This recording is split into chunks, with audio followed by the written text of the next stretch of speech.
সরবরাহ সংকটে ব্রাহ্মণবাড়িয়ায় চড়া মাছের বাজার। প্রকারভেদে চাষের মাছের দাম বেড়েছে 20 থেকে 30 টাকা, সাথে বেড়েছে ইলিশের দাম। ওই নিয়ে জেলার আনন্দবাজার থেকে জানিয়েছেন সহকর্মী আজিজুল সঞ্জয়।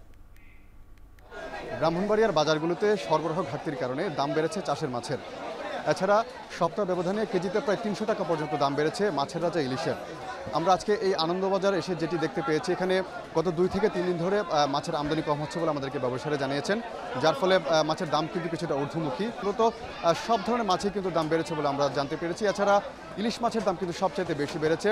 1 কেজির কম ওজনের কম আকারের যে ইলিশ, সেগুলো কিন্তু বিক্রি হচ্ছে 1400 টাকা কেজি। এছাড়া 1 কেজি বা তার অধিক ওজনের যেই ইলিশের আকার, সেই ইলিশগুলো প্রতি কেজি বিক্রি হচ্ছে 1700 থেকে 2000 টাকা পর্যন্ত, অর্থাৎ প্রায় 300 থেকে 350 টাকা পর্যন্ত কিন্তু দাম বেড়েছে বলে ব্যবসায়ী জানিয়েছেন। মূলত সরবরাহ ঘাটতির কারণে এই দামটি বেশি বলে তারা জানিয়েছেন।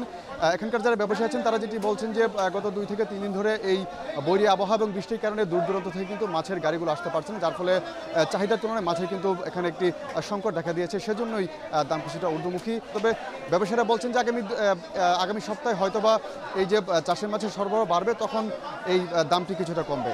তো আমার কাছে এই ছিল ব্রাহ্মণবাড়িয়ার আনন্দবাজার থেকে মাছের দরদাম সম্পর্কে সবশেষ তথ্য।